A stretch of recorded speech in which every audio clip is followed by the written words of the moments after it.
고칠 수 있는 걸 받고 고치라 그래야 될 거 아니야. 그 사람의 청각과 나의 언어가 감각의 핏이 안 맞는 거예요. 절대 친절하시면 안 돼요. 오히려 그게 나한테 굉장히 중요한 사회적 기술이 됩니다.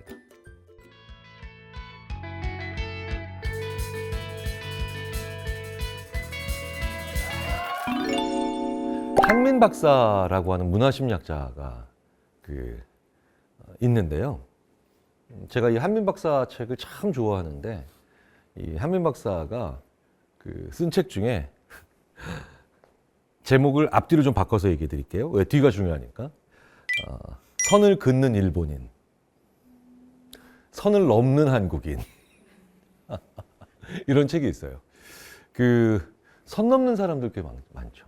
도 넘어서는 사람 많고, 특히 일하시는 그 분야의 특성상 이 도를 넘는 사람들 꽤 많이 보실 거예요. 다양하죠. 혹시 진짜 이거 진짜 도 넘는 사람이다. 이거 혹시 뭐 얘기하실 만한 그런 사례 있으신 분 계시면 한번 공유해 볼 수도 있을 것 같은데 어떠세요? 네. 네. 제가 20대 초반에 대학생 때 아르바이트 했을 때 일인데요. 편의점에서 아르바이트를 했었어요. 근데 편의점은 겨울 되면 호빵도 팔고 그러잖아요. 근데 어떤 맛있죠.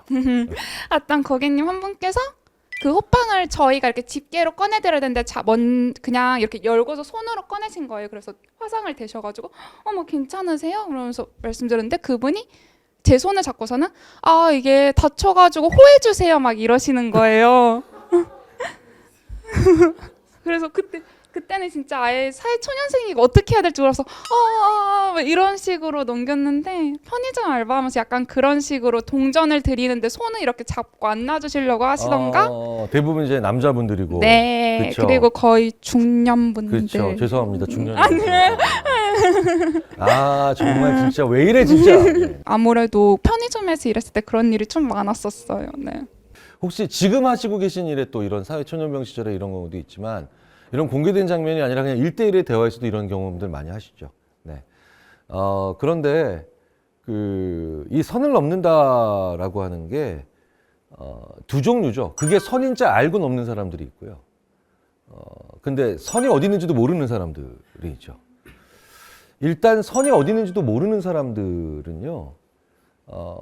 대부분 나중에 그게 문제가 됐을 때 이런 문제가 되는 행동을 하셨습니다라고 하면 당연히 어떻게 하는지 아세요? 그게 문제가 되는지를 몰랐다라고 얘기를 하시는 분들이에요. 예. 근데 두 번째 유형이 더 나쁘죠. 그게 선을 넘는다라는 걸 알고 있었던 사람들이에요. 이 사람들은 되게 재밌게도 특수한 상황으로 몰아가면서 그래도 일반적인 건 아니지만 이 상황에서는 내가 넘어도 되는 거다라고 하기 때문에 훨씬 더 이런 유형을 갑질이라고 하는 경우가 많습니다. 그러니까 이제 첫 번째 형태가 이제 약간 무지한 사람들이고요. 사실 이런 사람들까지 다 우리가 얘기하려면 되게 어렵죠. 왜냐하면 이건 사회적인 분위기나 사회적인 어떤 변화를 안 보는 사람들이거든요. 제가 가끔 이런 얘기해요. 1987년 정도에 시작해서 한 6년 동안 방송했던 한국 최초의 오피스 드라마 TV 손자병법이라는 게 있습니다. 네, 죄송합니다. 지금 제가 손을 넘고 있나요? 직장인들에 대한 이야기들을 다룬 최초의 오피스 드라마. 그런데 사실 지상파에서 하는 드라마니까 대부분 다 순화를 해서 얘기를 했겠죠. 지금 보시잖아요. 3, 4분에 한 번씩 성희롱 나오고요. 4, 5분마다 한 번씩 직장 갑질이 나와요. 네. 그러니까 제가 예를 들어드리기도 좀 민망해요. 근데 그때 당시에는 사람들이 다 웃고 지나가는 장면이었어요. 근데 지금 그러면 안 되죠. 뭐예요? 40년 동안 혹은 30년 동안 세상이 바뀐 걸 모르는 분들인 거죠. 네. 사실 이런 분들을 전반적으로 알려주는 사회적인 그런 계속 메시지의 유입이 필요하긴 합니다. 자, 이런 분들은 그래도 그나마 나은 게 한 번 정도만 내가 지금 선 넘은 거구나라고 알면 그다음부터는 조심하시는 분들이에요.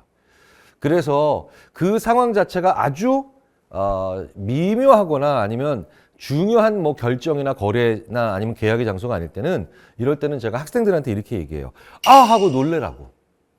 그러니까 상대방한테 모멸감을 주는 정도의 쌍욕을 하거나 아니면 욕설이나 비난하지 말고 하고 놀라라고. 예, 이런 사람들은 놀래야 돼요. 상대방이 놀란 걸 봐야 돼요. 막 이러면서. 근데 요즘 대부분 우리가 일할 때 보면 뭐냐면 내가 일을 하는 곳이기 때문에 놀라지 않는 것이 미덕이라고 자꾸 생각을 한다는 거죠. 그래서 최대한 사회초년병이지만 그런 걸 생각하고 계셔서 하면서 이렇게 이게 위축된 반응으로 가셨을 거예요. 그러면 상대방은 내가 하는 행동이 어떤 결과를 보이느냐가 일반적인 선 넘은 결과가 아니라 상대방이 특이한 사람이라고. 이 친구가 많이 부끄러운 친구인가 보네. 소심할 수도 있어. 뭐 이렇게 생각해서 상대방한테 뭐라고 할 가능성이 큽니다. 이건 사실은 심지어 범죄에 관련된 얘기를 하시는 전문가들도 마찬가지로 얘기를 해요.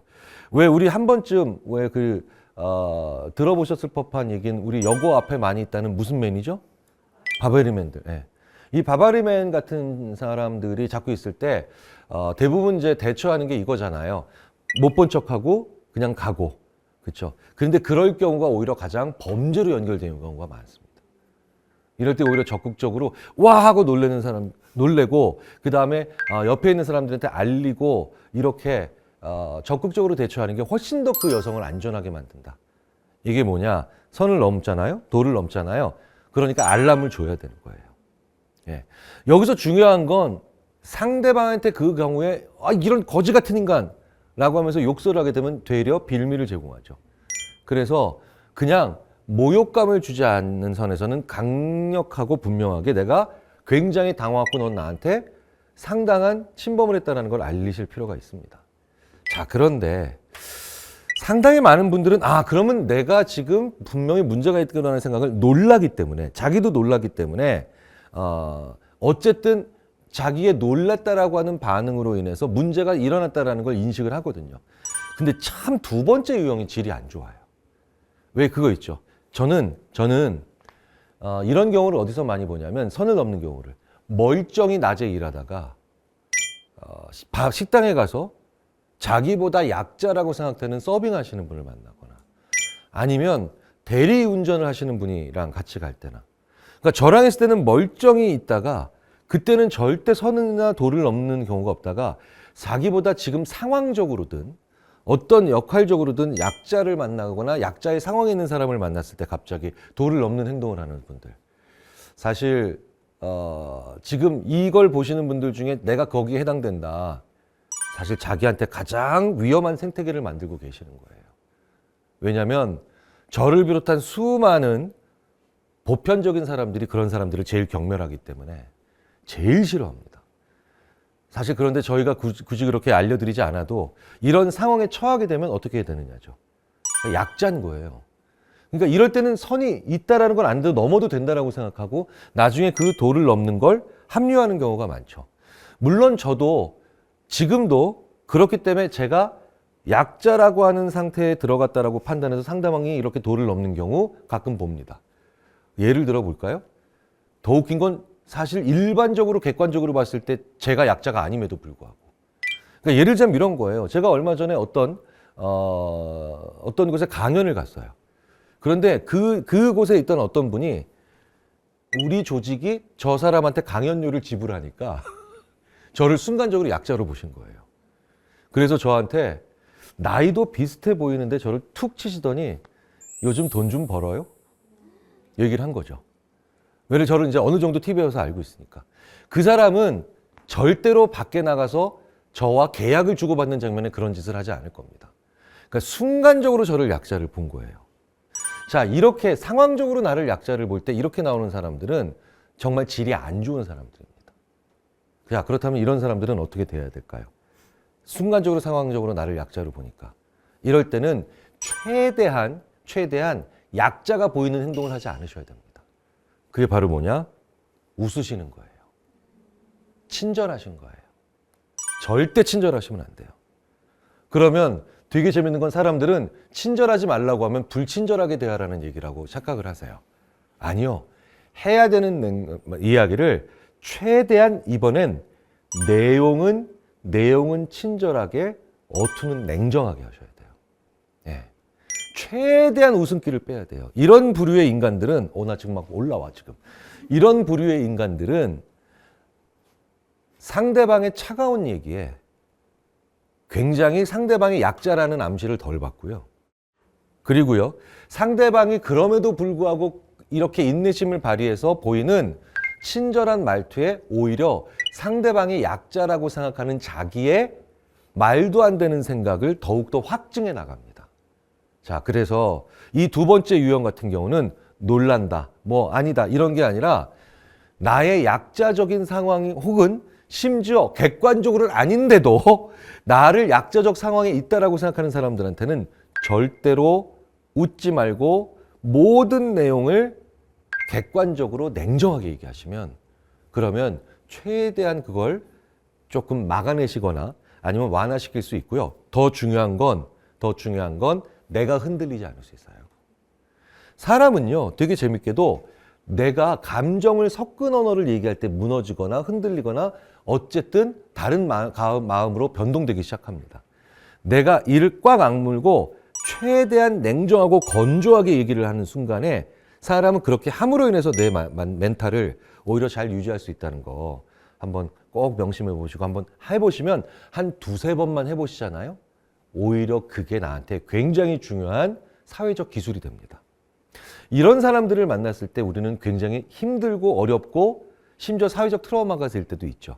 하지만 또 한번 잘 극복해 본다면 이런 인간들로 인해 나의 굉장히 중요한 사회적 기술 하나가 얹어질 수도 있다. 고맙지는 않지요. 절대 고맙지는 않죠. 하지만 나에게 이런 돌멩이들이 가끔씩 올 때 그 돌멩이를 잘 넘어가 보는 방법을, 그런 기회에 한번 생각해 보시면 어떨까 싶습니다. 감사합니다.